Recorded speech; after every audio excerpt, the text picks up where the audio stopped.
por la que nosotros nos podemos casar. Entonces, vamos a ver cuáles son.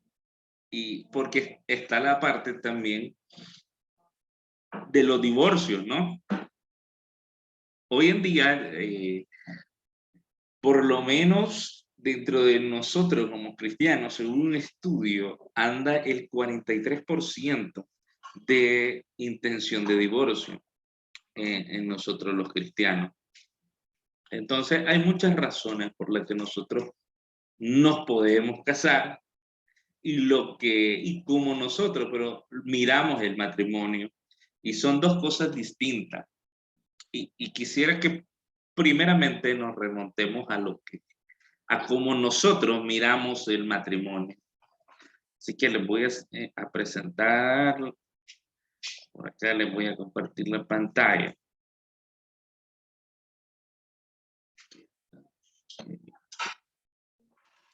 Entonces, bueno, en Mateo 19, del 3 al 11, al Señor le llegaron a hacer una pregunta crucial, ¿no?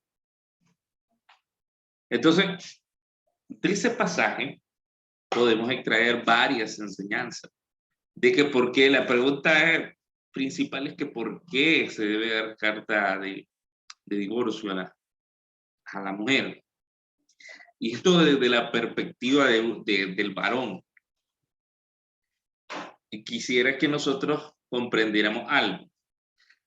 Acá ellos le preguntan desde la perspectiva de un varón, pero el Señor enrolla tanto a hombres y a mujeres en las respuestas que le da, porque no solamente la respuesta es hacia el varón, sino hoy en día miramos que también viene de parte de la mujer el divorcio, y el Señor lo toma a los dos como parte fundamental de un divorcio, y los fariseos lo tomaban solo por uno.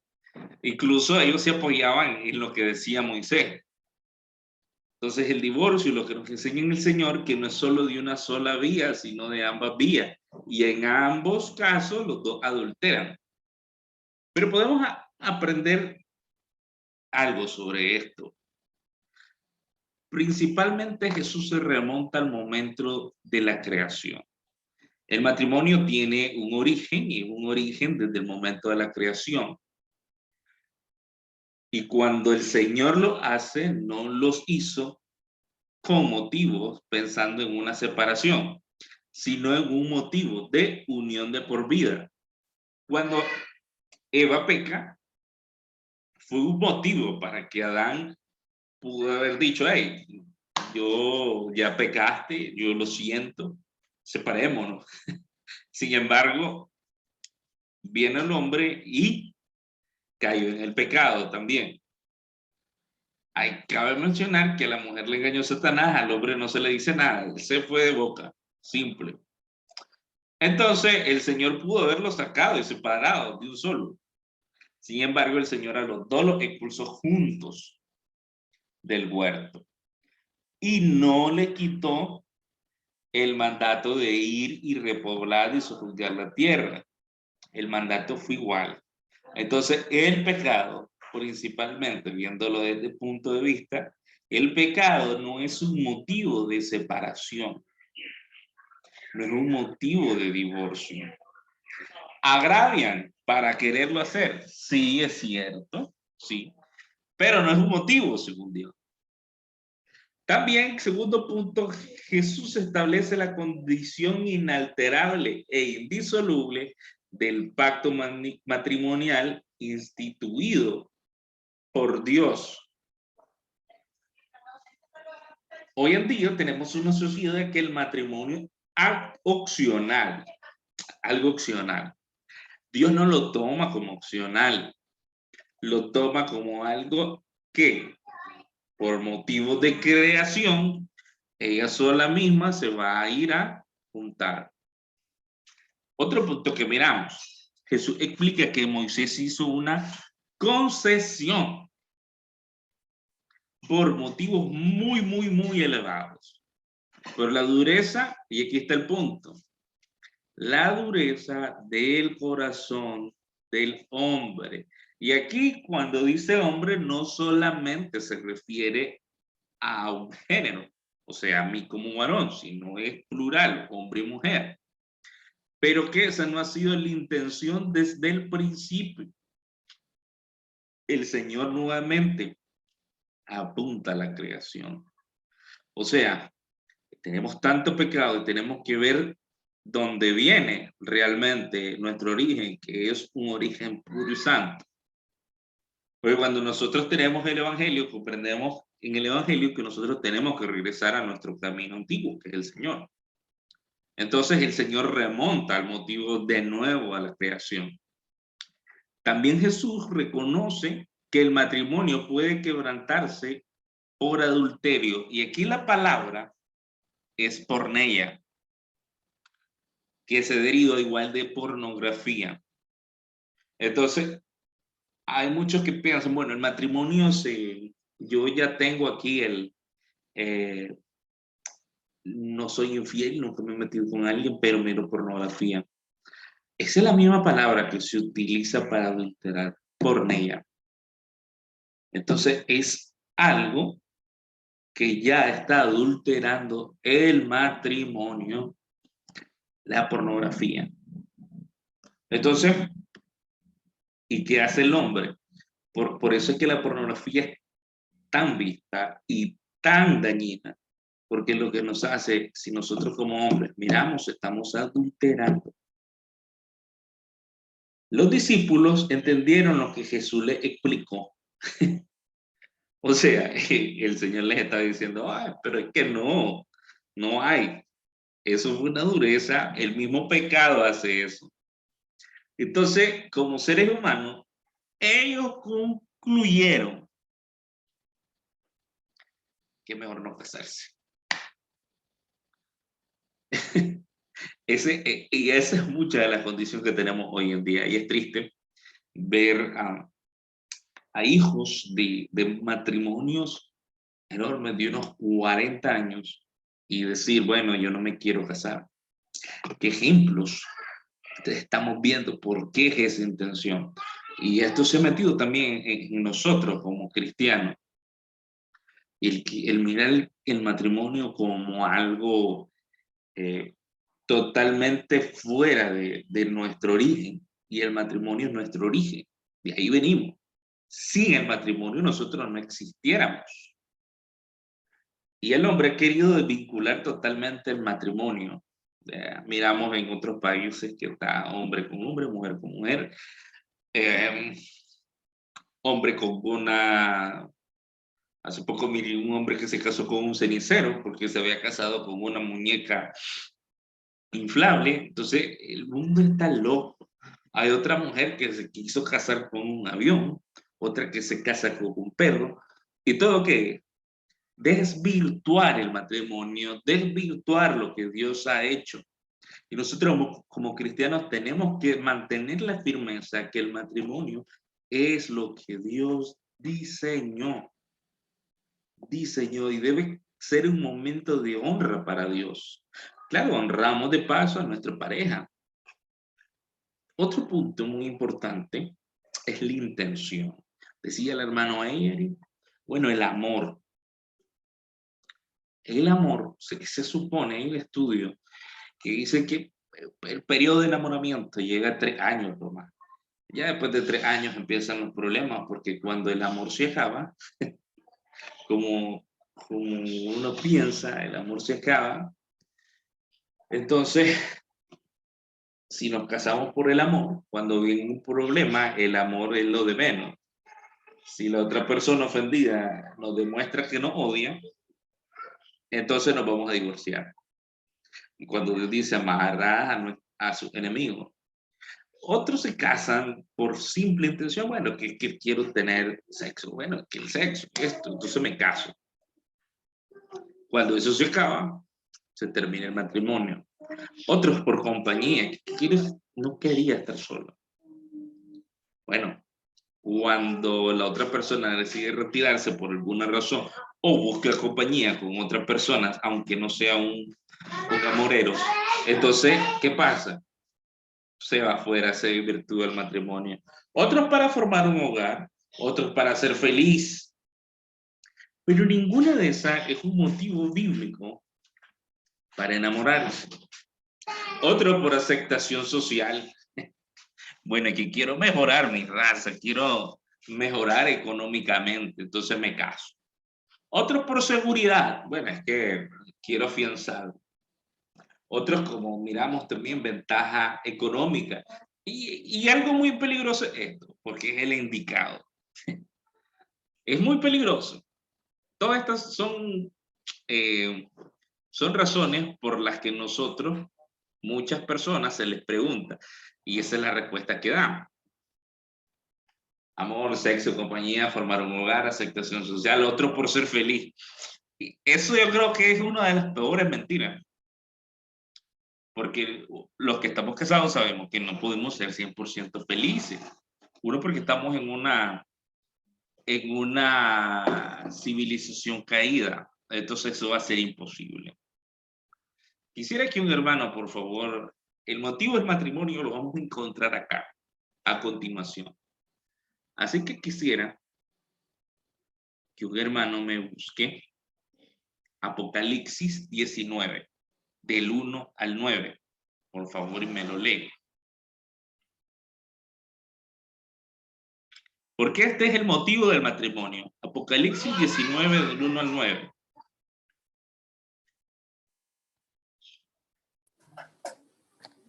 Amén, hermano. Léalo. Después de esto oí una gran voz de gran multitud en el cielo, que decía, Aleluya, salvación y honra y gloria y poder son del Señor Dios nuestro, porque sus juicios son verdaderos y justos, pues ha juzgado a la gran ramera que ha corrompido a la tierra con su fornicación y ha vengado la sangre de su siervo de la mano de ella. Otra vez dijeron, Aleluya, y el humo de ella sube por los siglos de los siglos. Y los 24 ancianos y los 4 seres vivientes se postraron en tierra y adoraron a Dios, que estaba sentado en el trono, y decían, Amén, aleluya. Y salió del trono una voz que decía, Alabad a nuestro Dios todos sus siervos, y los que le teméis, así pequeños como grandes. Y oí como la voz de una gran multitud, como el estruendo de muchas aguas, y como la voz de grandes truenos que decía, Aleluya, porque el Señor nuestro Dios Todopoderoso reina. Gocémonos y alegrémonos y démosle gracia, porque han llegado las bodas del Cordero y su esposa se ha preparado. Y a ella se le ha concedido que se vista de lino fino, limpio y resplandeciente, porque el lino fino es las acciones justas de los santos. Y el ángel me dijo, escribe, bienaventurados los que son llamados a la cena de las bodas del Cordero. Y me dijo, estas son palabras verdaderas de Dios. Amén. Amén. Entonces ustedes me van a decir, hermano, pero ¿qué tiene que ver esto con el matrimonio? Ok, vamos a usar una herramienta de hermenéutica, interpretación fácil. El matrimonio está diseñado para que nosotros nos estemos juntos con nuestras parejas, aquí en la boda del Cordero. Sí, o sea, si fuera una simple boda, una sola boda, se llamará la boda del Cordero. La cena pero es la cena de las bodas del Cordero. Entonces, miramos que el matrimonio se trata de Cristo. ¿Quién limpió? Y esto, miren, a mí como esposo, me pone la soga al cuello. Porque sí, es cierto, existe la sujeción de la mujer hacia el esposo, pero eso realmente es un peligro para mí si yo no hago las cosas bien. Porque quiere decir que yo ante Dios tengo que rendir cuenta de mi esposa también. ¿Qué quiere decir con esto? Que Cristo, ¿qué hizo? Limpió a su esposa, a su novio, que en ese momento se iba a casar. Nosotros como esposo tenemos el deber de cuidar para que nuestra esposa no se ensucie y presentársela a Cristo limpia. Cuidar de ella, incluso Nosotros los hombres somos los que tenemos que estar dispuestos a perdonar más. A perdonar más. ¿Por qué? Hay una cosa lógica que hacemos nosotros como novia de cordero, lo lastimamos cuando pecamos. Y nosotros tenemos el deber de perdonar a nuestras esposas. Porque de esta forma se revela la gloria de Cristo. También miramos una cosa, que fue lo que hizo Cristo en el matrimonio o con su novio. Tuvo una decisión. Todo se trata de decidir con quién yo quiero. Ok, Dios instituye el matrimonio, pero nosotros decidimos con quién nos casamos. No es Dios. Nosotros decidimos. Dios nos ha dado ese privilegio de decidir con quién nos casamos. ¿Quién escogió a Israel? Dios. ¿Quién dice la Biblia que nos escogió a nosotros? Dios. Entonces nosotros decidimos por quién nos casamos. Es el matrimonio es la decisión más importante que nosotros tenemos. Por eso tenemos que pedirle guía a Dios. ¿Quién es? Para que nosotros conozcamos. Porque el indicado no existe. Porque todos somos pecadores. Todos somos pecadores. Y eso lo tenemos que ver bien en el matrimonio. La mayor carga del matrimonio recae sobre el hombre. Así como Cristo limpia, purifica su iglesia y da la vida por ella. Entonces, por ejemplo, mi esposa hoy necesita un trasplante de riñón. Yo tengo que ser el primero que tengo que hacerme el examen para darle mi riñón, para dar mi vida por ella. Ese es el concepto que maneja Dios del matrimonio. Porque algunas hermanas miran qué problema esto, lo que dice Dios con la sujeción al marido, al esposo. Bueno, Dios más bien no mira un problema para nosotros porque nos acarrea más responsabilidad. También para que miremos el cuidado de Dios. Nosotros tenemos que cuidar a nuestra esposa como Cristo cuida a su iglesia. También se trata para multiplicar, crecer nosotros, hacer hijos piadosos. También se trata de descansar en un pacto. Un pacto es distinto a un contrato. Y muchas veces nosotros miramos el matrimonio como un contrato y no como un pacto. Escuchen, si nosotros, Cristo ha dicho, bueno, voy a firmar un contrato con la iglesia. Dios mío, estaríamos perdiendo nuestra salvación. Pero Dios hizo un pacto con nosotros. Y el pacto es inquebrantable. Y el matrimonio es un pacto, no es un contrato. Otra cosa es importante. El matrimonio tiene que ser para nosotros entre los escogidos, entre nosotros. Nosotros somos los escogidos del Señor. Ahora, ¿cuál es la diferencia entre un contrato y un pacto? Bueno, el pacto tiene que ver entre personas. ¿Qué hizo Abraham con Dios? ¿Qué hizo con Abraham? Un pacto inquebrantable. Con nosotros, ¿qué hizo? Un nuevo pacto inquebrantable. Mientras que el contrato tiene que ver con cosas. Por ejemplo, ¿a quiénes le conviene casarse? A cualquiera, hombre y mujer. ¿Pero por qué es bueno? Bueno, porque hay más cosas. Si yo me muero, a mi esposa le quedan muchas cosas. Porque se tiene que ver con eso, con el contrato de bienes materiales. El pacto es incondicional. Sea, y escúchame, sea que yo lo falle lo tengo que cumplir. Sea que mi esposa falle, lo tengo que cumplir.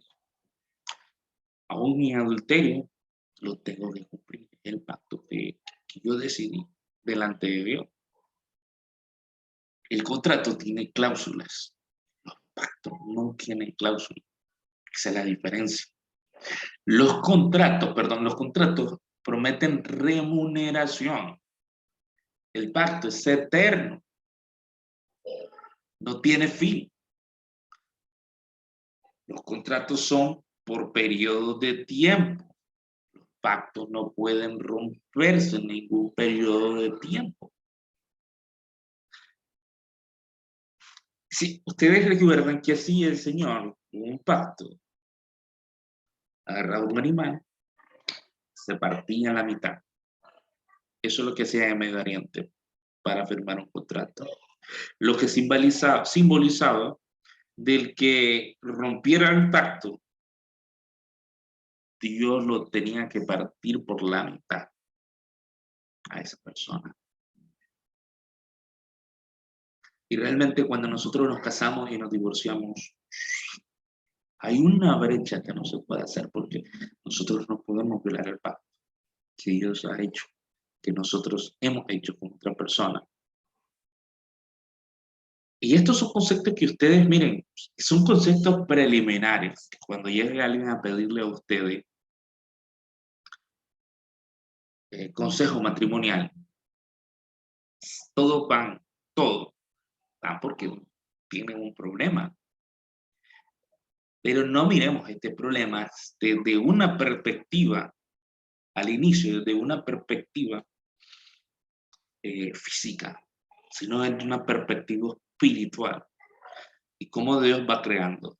Y es importante que ustedes les vayan dando estos cimientos, porque muchos miran el matrimonio como ese contrato, como esa carga pesada que llevo con años. Y como hablamos al inicio, no se trata de que me voy a casar porque me enamoré de la persona. Todo el mundo se enamora, el amor se acaba. Pero cuando tenemos un pacto, nunca se acaba. Entonces, la definición del matrimonio es la siguiente. Es un pacto que Dios aprueba entre dos pecadores. No entre seres perfectos, porque cuando buscáramos la perfección, no nos casaríamos. Crean, el indicado no existe, nadie es perfecto. Un hombre y una mujer, pero que Él lo santifica para reflejar ante el mundo la unión de Cristo con su iglesia. Eso es lo principal, reflejar ante el mundo esa unión. Y así destruir ante el mundo a dos personas egocéntricas que buscan lo que quieren y ahora se complementan el uno al otro para que dos personas no confiables lleven la responsabilidad de ser la imagen de Dios y Él facultarlo para traer una vida. El matrimonio es la fidelidad de Dios para mostrar su pacto hacia nosotros. Por eso es tan delicado el matrimonio, por eso es tan importante el matrimonio. Usted no se casó con un perfecto, usted se casó con un pecador. Usted no hizo un contrato, usted hizo un pacto y ante Dios eso quedó establecido de por vida.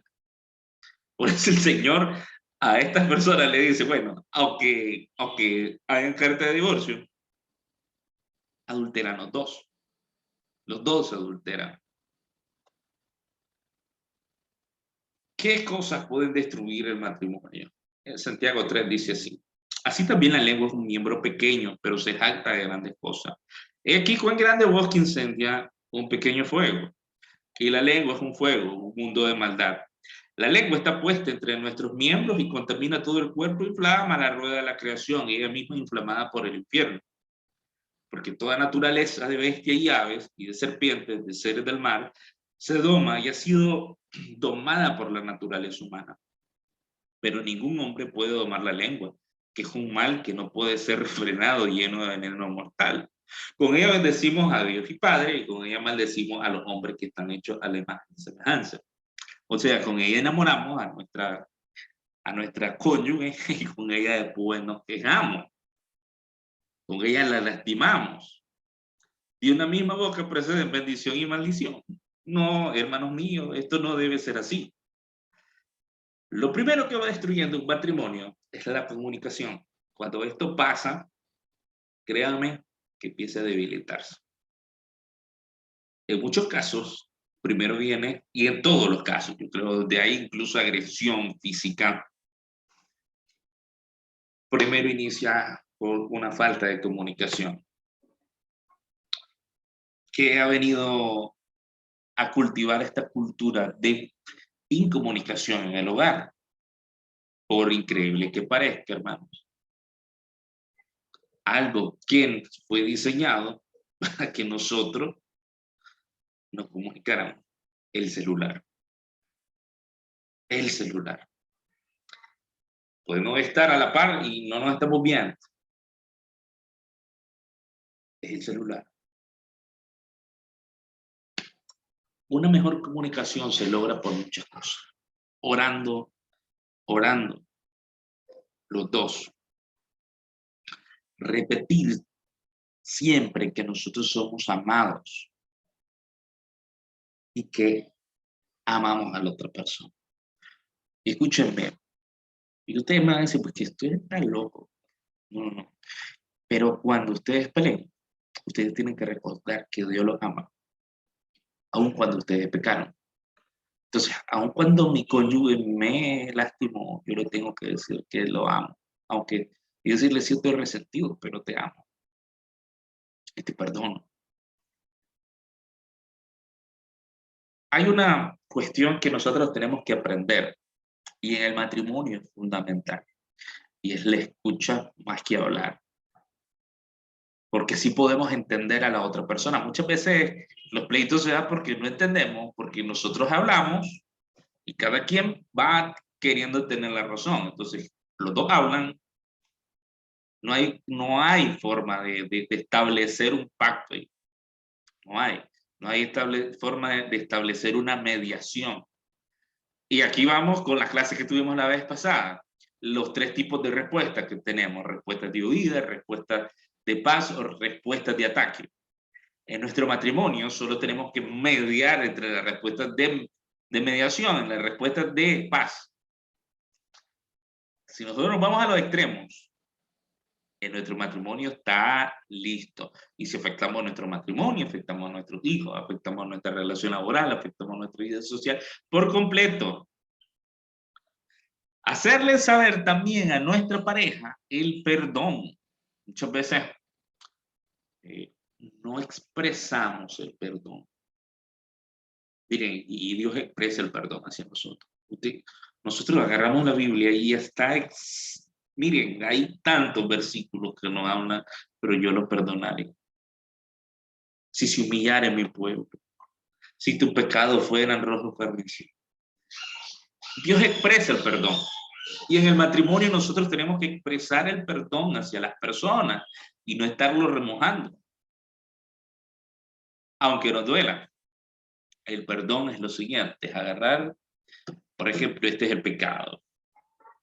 Agarrarlo y yo decido perdonarte, así como decidí casarme contigo.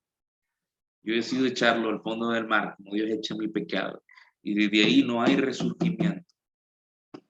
Porque si nosotros le remojamos a cada persona su pecado, le estamos diciendo, hey, puedes volver a tenerlo, esta es tu tentación, esta es tu tentación. Es como cuando una persona deja de tomar. Ah, bueno, es que sos un borracho, y mira aquí, mira la botella, mira la botella. Eso pasa. Cuando nosotros no echamos al fondo el pecado, el agravio de nuestra pareja. Y después pensar en todo lo que es puro. Eso es principal. Y lo que no es puro es desecharlo en el matrimonio. Sin una buena comunicación cada día nos alejamos del plan de Dios, fracturamos el corazón de nuestra pareja y reflejamos, escuchen bien, reflejamos cuál es nuestra comunicación con el Señor. Primera de Pedro 3:7, hermano, ¿quién lo busca, por favor?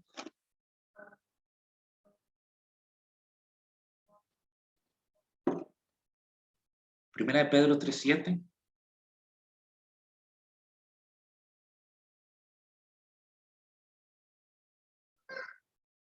¿Están ahí, hermano?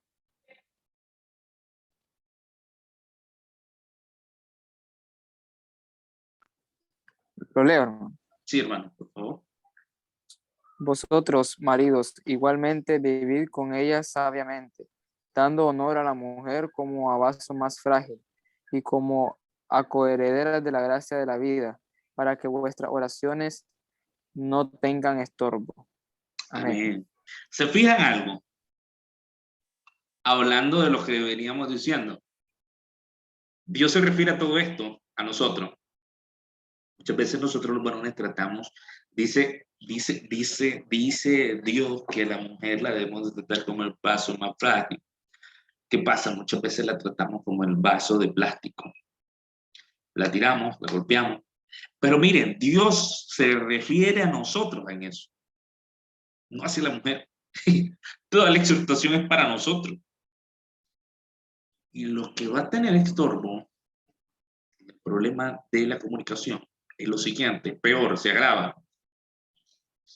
Porque tenemos problemas de comunicación con nuestra pareja y tenemos problemas de comunicación con Dios. Entonces se dan cuenta que al final, el problema con nuestra pareja es un problema con Dios. Al final, siempre, nosotros reflejamos nuestra comunicación de pareja como nuestra comunicación con Dios. Muy importante que nosotros vivamos y enseñemos a las personas ese problema. No puedes estar bien en tu matrimonio si no estás bien con Dios. Porque no hay una base para perdonar a otra persona si no comprendemos el perdón de Dios. Entonces, en la consejería bíblica, ustedes tienen que pensar en ese perdón. Muchas veces hacemos lo siguiente, cuando nos llega alguien a pedir un consejo, buscamos cuáles son los pecados, cómo remediar, cómo estar acá. Pero realmente nosotros tenemos que primero asegurarnos que las personas conocen el perdón, porque de ahí van a salir con un contrato, no van a salir con un pacto, no van a salir entendiendo el pacto, van a salir entendiendo el contrato que se puede llegar ahí. Y por lo general, los contratos llegan a un final.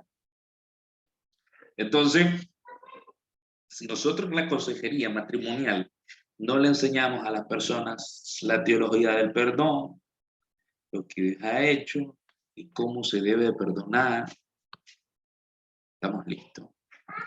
Ahora, esto nos llama la atención a nosotros. Si nosotros no entendemos tampoco el perdón, no le podemos ir reflejando a otra persona, indicándole, siendo atalaya, si nosotros realmente no hemos hecho esto.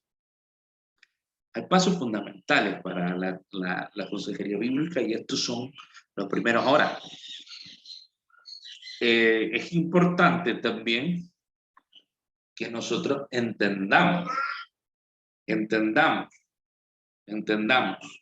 y le digamos a las personas que los pleitos vienen porque nunca era el indicado, nunca fue el indicado. Esto se basa en la regla de 2 Corintios 6:14. Hermanos, vamos a volver a conectarnos. Estamos a 1:30. Quisiera que un hermano vaya buscando 2 Corintios 6:14 y nos volvemos a enlazar. ¿Les parece, por favor?